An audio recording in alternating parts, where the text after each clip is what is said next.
Mumbai Tug brought to you by Sunny's World. Pune's Pride Sunny's World, Life in Funshine. Resort weddings, events, restaurants, adventure wellness. Sunny's World, perfect destination for every occasion. महाराष्ट्रात ज्या पद्धतीने आता राजकीय घडामोडी सगळ्या सुरू आहेत आणि त्यांनी जितका वेग धारण केलाय, तुम्ही म्हणाल की अरे सगळं काय चाललंय आणि मूळ कारण काय सगळ्याचं, तर ओमप्रकाश राजे निंबाळकर सगळ्यांना त्यांना म्हणतात.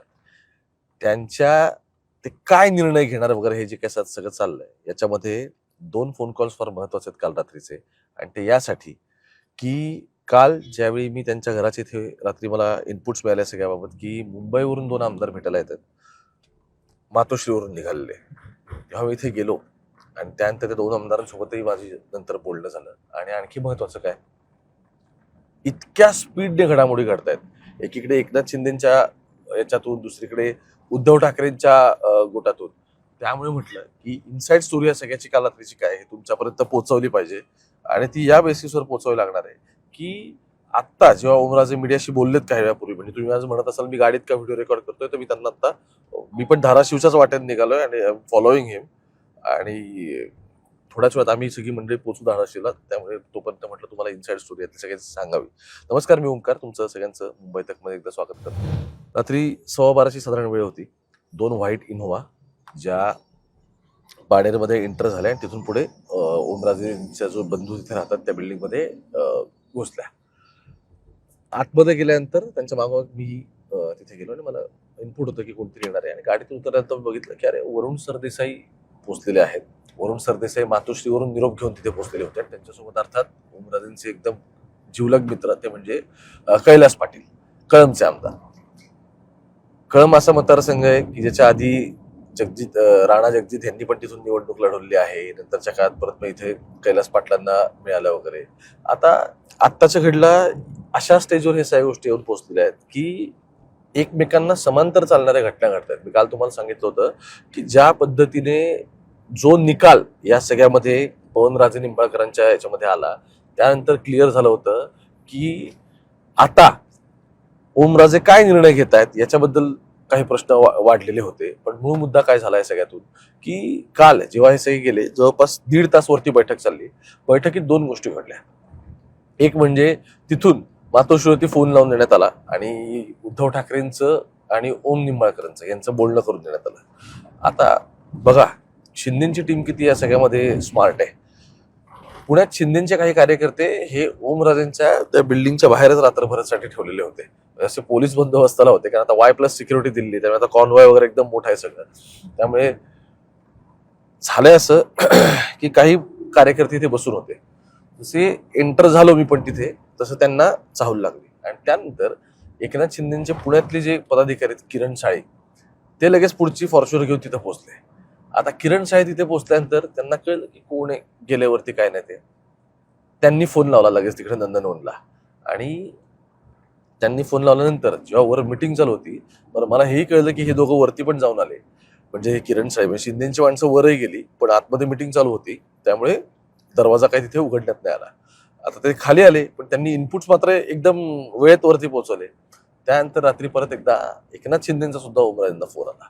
आता पहिला फोन हा होता या सगळ्यामध्ये उद्धव ठाकरेंचा. त्यामध्ये उद्धव ठाकरे आत्ता ओम निंबाळकर यांना माघारी आणण्यासाठी एक शेवटचा प्रयत्न म्हणून या सगळ्यावरती काल जी मातोश्रीची बैठक होती ती बैठक झाली. तिथून उद्धव ठाकरेंनी सांगितलं की इथून पुढे जे 6 खासदार फुटले त्या 6 जणांच्या मतदारसंघामध्ये मी सभा घेणार. आजची पहिली सभा संजय दिनाज पाटील यांच्या मतदारसंघातली. काल ते बहुतेक माझ्या माहितीनुसार सुप्रिया सुळेंच्या लग्नाला स्पॉट पण झाले. सुप्रिया सुळेंच्या मुलीचा रेवती सुळेंच्या लग्नाला ते स्पॉट पण झाले. ओमराजे निंबाळकर यांनी मी आधीच म्हणतो, म्हणजे मधल्या काळात बातम्या आल्या होत्या की नाही 2 सह्या झालेल्या असतात, 2 सह्या झाल्या. तर माझ्या असं यातली इन्फॉर्मेशन आहे की निंबाळकरांनी याच्या आधीच सह्या केल्या आहेत. 6 जणांनी याच्या आधीच सह्या केल्या आहेत. ओम बिर्लांना त्यांनी पत्र पण दिलेलं आहे. मुद्दा फक्त एवढाच होता की पवनराजे हत्याकांडाचा जो निकाल आहे तो लागण्याची वाट सगळी बघितली जात होती. आणि ती बघितली जात होती त्यात एक्झॅक्टली काय होईल याच्यासाठी सगळी मंडळी थांबलेली होती. निकाल लागला. उद्विग्न अवस्थेमध्ये काल अक्षरशः मी तुम्हाला माझं त्यांच्याशी पर्सनली बोलणार म्हणून सांगतो की ओमराजे निंबाळकर पुण्यामध्ये पोहोचले, डिस्टर्ब होते प्रचंड. आणि हे सगळं काय झालं असं त्यांचं सगळं चाललेलं होतं. बरं, त्यांनी खासगीत त्यांच्या एका व्यक्तीला हे म्हटलं की जर मी माझ्याच घरच्यांना, माझ्या वडिलांनाच न्याय नाही देऊ शकत आहे, तर काय म्हणजे भविष्यात कसं काय गोष्टी होणार वगैरे, असं ते उद्विग्नतेतून एका व्यक्तीला बोलून पण गेले. आता मुद्दा इथे थांबत नाही. पहिला उद्धव ठाकरेंचा फोन झाला. उद्धव ठाकरेंचा फोन झाल्यानंतर त्यांनी आता त्यांचं जे बोलणं होतं त्यांनी करून दिलं की बघा तुम्ही विचार करा सगळ्याबद्दल वगैरे.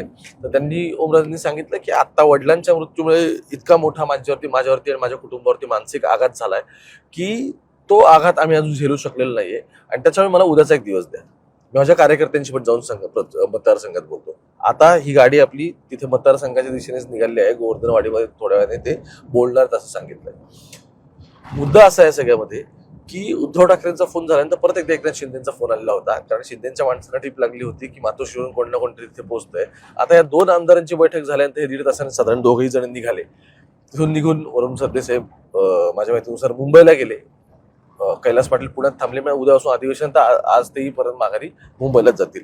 पण ओमराजे निंबाळकर यांनी या आधीच सही केलेली होती याबद्दलचं कन्फर्मेशन आता तरी दिसतंय. दुसरं, या सगळ्या निकालामध्ये एक गोष्ट फार महत्वाची होती जी कोर्टाने सांगितली की हत्या झालेली दिसते, ते क्रिमिनल कॉन्स्पिरसी दिसते, त्यात कट रचण्यात आलाय हे पण दिसतंय. पण मुद्दा असा आहे की ही जे काही 9 मंडळी तुम्ही उभी केली आहेत ही त्यामध्ये दोषी नाहीयेत आणि संशयाच्या आधारावरती त्यातला जो पारसमल जैन आहे ज्याला माफीचं साक्षीदार करण्यात आलेलं होतं, तर त्याच्या संशयाच्या म्हणजे आउट ऑफ सस्पेक्शन आपण तो पुरावा म्हणून कन्सिडर नाही करू शकत आणि त्या बेसिसवरती या सगळ्या आरोपींची निर्दोष मुक्तता झाली. मग आता ओमराजेंचा प्रश्न हाच आहे की इतकं सगळं झालंय, हे झालं ते झालं, असं सगळं असताना त्यांनी आता ट्विट केलंय, ते पण दाखवतात. फादर्स डे असल्यामुळे त्यांनी एक ट्विट केलेलं आहे आणि त्या ट्विटमध्ये त्यांनी काय म्हटलं हे मी तुम्हाला दाखवतो. पण मुद्दा असा आहे की त्यांचं म्हणणं होतं या सगळ्यामधून, बघा ट्विट केलंय, वडिलांसोबतचा फोटो टाकला आणि त्यांनी म्हटलेलं आहे की भोवताली दाटला अंधार दुःखाचा जरी सूर्य सत्याचा उगवेल याची आहे खात्री. हे त्यांचं आता थोड्या वेळापूर्वीचं ट्विट आहे. ते जेव्हा घरातून निघाले त्याच्या आधीच त्यांच्या टीमने हे सगळं टाकलेलं होतं आणि जुनं कोलाज वगैरे करून त्यांनी घेतलेलं होतं. मुद्दा असा आहे, कुटुंबीय डिस्टर्ब वगैरे आहे ते सगळं ठीक आहे. हे सगळं करत असताना ते काय म्हणाले बघा. आता तुम्ही, मी तिथूनच निघालो, कारण ते म्हटले की कार्यकर्त्यांशी चर्चा करणार आहे. पण काल त्यांनी एक वाक्य सांगितलं होतं. ते म्हटले की घोर कलियुग आहे आता. आणि आज ते म्हटले 3 जून 2006 हे सगळं घडलेलं होतं. माझ्या परिवाराला ह्या सगळ्या गोष्टी भोगाव्या लागल्या असं म्हटलेले होते. आज 20 वर्षानंतर तेच भोग आणि त्याच यातना आज आमच्या नशिबी आलेल्या आहेत. आणि योगायोग बघा, एकतर फादर्स डे ते म्हटले आणि काल जेव्हा निकाल लागला तेव्हा काल म्हटले की शनिवार होता आणि ज्या दिवशी हत्या झाली 3 जूनला त्या दिवशी पण शनिवारच होता म्हटले. असा सगळा योगायोग यामध्ये जुळून आलेला होता. आता हे सगळं म्हणत असताना त्यांनी हे तर क्लिअर इंडिकेशन दिलं की आम्ही हायकोर्टात चाललेलो आहोत आणि हे सगळं होणार आहे, हे पण त्यांनी सांगितलं आहे. पण मुद्दा असा आहे की सीबीआयने जे काही तपास या सगळ्यामध्ये पुढे केला, कळंबोली पोलिसांनंतर सीबीआयकडे प्रकरण दिलं, तिथून पुढे एक्झॅक्टली त्या तपासावरती काही प्रश्नचिन्ह उपस्थित करता येतात का, त्यात काही लॅप्सेस आहेत का, आणखी कोणत्या गोष्टीवर डाऊट आहेत का, या सगळ्या संदर्भात आता ओमराजेंची जी लिगल टीम आहे ती काम करते. त्यांचं काय म्हणणं होतं आता, ते म्हटले की बाबा सामान्य माणसाने मला इथपर्यंत पोहोचवलंय, त्यामुळे मी आता त्यांच्याशी चर्चा करून निर्णय घेणार आहे. काही लोकांनी माझ्या कुटुंबियांचा उद्धार केला. ते म्हटले माझ्या कुटुंबियांच्या सगळ्यामध्ये काय चूक होती. कालपासूनचे स्टेटमेंट्स काढून बघा. माझ्या माहितीनुसार पहिलं राणा जगजित जे आहेत पाटील त्यांच्या पत्नीचं अर्चना पाटलांचं स्टेटमेंट आलं. त्या काही यामध्ये बोलल्या आणि त्या म्हटल्या की इतके वर्ष लोकांना भावनिक करूनच यांनी निवडणुका वगैरे जिंकण्याचा प्रयत्न केला आणि वडिलांचा मुद्दा कायम पुढे केला, पण आज आमची निर्दोष मुक्तता झाली. बरं, आजचा दिवस धाराशिवसाठी का महत्वाचा आहे समजून घ्या. आज ओमराजेंच्या समर्थकांनी धाराशिव बंदची हाक दिली या निकालाचा विरोध म्हणून, आणि दुसरीकडून उलट धाराशिव चालू ठेवा आणि सेलिब्रेशनची हाक देण्यात आली, कारण निर्दोष मुक्तता या सगळ्यामध्ये झाली आणि आम्ही गिल्टी कधी नव्हतोच, तरी आम्हाला या सगळ्यामध्ये कॉन्स्पिरसीमध्ये फसवण्यात आलं, असं साधारण त्यांचा आहे. आता ओमराजे म्हणतात त्यामुळे काही व्यक्तींनी माझ्या कुटुंबाचा उद्धार केला. दुसरं, ते म्हणतात की माझ्या नावाने मुलाखती छापून आल्या, पण मी बाळासाहेब ठाकरे, उद्धव ठाकरे आणि आदित्य ठाकरे यांच्याबद्दल कधीही कोणते अवाक्षर नाही काढलं. मी कधीही यांच्याबद्दल कुठे वाईट बोललेलं नाहीये. मीडियाने तरी सुद्धा या गोष्टी केल्या असं त्यांचं म्हणणं आहे. सगळ्यात शेवटचं यातलं महत्वाचं त्यांचं वाक्य आणि जे मला असं वाटतं की how he is leading towards Eknath Shinde Shiv Sena, आणि त्यांचा निर्णय आता कसा फायनल झालाय आणि तोच निर्णय कसा अंतिम असेल या दिशेने ते गेलेत असं दिसतंय. ते का दिसतंय त्याचं कारण असं आहे, ते म्हटलं कैलास पाटलांना विचारा, आमच्याकडे दिलीप सोपलेत वरती बार्शी साईडला, त्यांना तुम्ही विचारा. वेगवेगळ्या ठिकाणी मंडळी कामं करतात. आम्ही 24 तास जनतेमध्ये असतो, आम्ही सतत लोकांमध्ये असतो. लोकांना तुम्ही जाऊन विचारा आम्ही त्यांची कामं करतो की नाही. पण असं असताना सुद्धा आमच्या नगर परिषदा, आमच्या नगरपंचायती, आमच्या खालच्या पालिका इथे आमची माणसं निवडून आली नाहीत. सत्ता येणं लांब राहिलं. म्हटले आमचे स्वतःचे जी मंडळी, त्याने कोणत्या कार्यकर्त्याचं का नाव घेतलं, म्हटले आमची मंडळी आम्ही निवडून आणू नाही शकलो. मला हा प्रश्न पडलाय आणि या प्रश्नाचं उत्तर शोधायला मी चाललोय असते म्हणाले. समजून घ्या हे सगळं कशामुळे झालं असं ते म्हणतायत. याचा अर्थ त्यांचा थेट रोख कोणाकडे होता, तर मातोश्रीकडे त्यांचा रोख होता की आम्हाला ज्या गोष्टी केल्या पाहिजेत तुम्ही त्या गोष्टी तुम्ही करत नाही आहात. मग फंड्स पासून असेल, निधी देण्यापासून असेल, किंवा समजा आता आजकाल काय, आता हा तर ट्रेंड तयार झालेला आहे आपल्याकडे की विरोधातले तुम्ही असाल, आमदार म्हणून निवडून आला असाल तर तरी पण तुम्ही लोकप्रतिनिधी जरी असाल तरी तुम्हाला काय, म्हणजे जेवढे सत्ताधाऱ्यांना ते आपण म्हणतो की ते सत्तेचे पर्क्स मिळतात तेवढे तुम्हाला काय अर्थात मिळत नाही. आणि निधीमध्ये अडवणूक होते, हे सगळ्यात वाईट आहे आत्ताच्या घडला. तो पण माणूस लोकांमधून निवडून आलाय पण तरी पण त्याची अडवणूक केली जाते, पैसे द्यायला, आणि विकास कामं यामुळे थांबतात.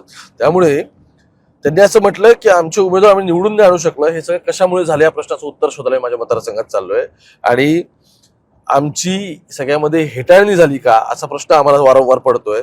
आम्ही निष्ठावंत होतो, आम्ही तुमच्यासाठी उभे राहिलो, आणि हे केल्यानंतर सुद्धा जर आमची माणसं निवडून येत नसतील, आम्हाला हव्या त्या गोष्टी होत नसतील, तर हे सगळे प्रश्न म्हटले मला झोपू देत नाहीयेत. आणि त्यामुळे मी आता माझ्या मतदारसंघात निघालेलो आहे. आणि मतदारसंघात जाऊन काय, तर त्यांची अर्थात त्यांचे सगळे कार्यकर्ते वगैरे मंडळी आहेत या सगळ्यांसोबत त्यांची बैठक आहे. आणि फक्त बैठकीत इतकं नाही, तर आज ज्यावेळी उद्धव ठाकरे मुंबईतून सभा घेणार असतील, त्यांचं सभा म्हणजे त्यांच्या तिथे भेटीगाडी ठेवल्यात त्यांनी, नंतर मग राज्यभरात वेगवेगळ्या मतदारसंघांमध्ये सभा त्यांच्या लागणार आहेत. पण आज जेव्हा उद्धव ठाकरे संजय दिना पाटलांच्या मतदारसंघात भेटीगाठी घेणार असतील त्यावेळी ओमराजे इकडून कार्यकर्त्यांसोबत, मला असं वाटतं की ते शिंदेसोबतच जाण्याचा निर्णय मोस्टली जो त्यांचा तयार झालाय तोच तो कायम ठेवतील. कारण काल रात्रीच्या बैठकीमुळे कितपत परिवर्तन झालं, मतपरिवर्तन झालं याच्याबद्दल मी अजून स्वतः डाऊटफुल आहे.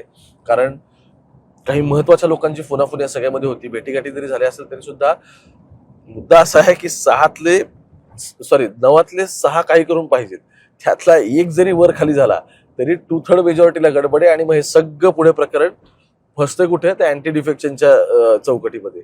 त्यामुळे ते अवॉइड करण्यासाठी जे प्रॉमिसेस झालेत, म्हणजे काल एक गोष्ट खूप सूचक घडली, तो मेसेज तुम्हाला वाचून मला ह्याच्याकडे दाखवायचा आहे की निकाल लागला ओमराजेंच्या वडिलांच्या हत्याचा, म्हणजे पवनराजेंच्या याचा, बरोबर. आता पवनराजेंच्या कुटुंबाचा तो विषय आहे किंवा धाराशिव मधल्या लोकांचा तो विषय आहे असं आपण म्हणू. पण तिथपर्यंत गोष्ट नाही थांबली.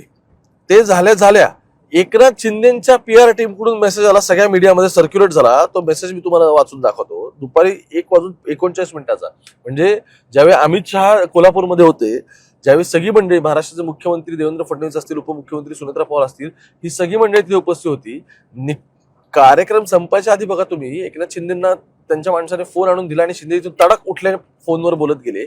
निकाल तोपर्यंत आलेला होता कोर्टाचा, आणि निकाल आल्यानंतर ही सगळी फोनाफोनी झाली. आणि इंटरेस्टिंगली जर ओमराजेंच्या कुटुंबाचा विषय आहे, जर ओमराजे अजून सांगत नाहीत की मी अधिकृत शिवसेना म्हणजे एकनाथ शिंदेची जॉईन केली, असं सगळं असताना सुद्धा एकनाथ शिंदेच्या टीमने हा मेसेज काय द्यावा? मेसेज आहे का?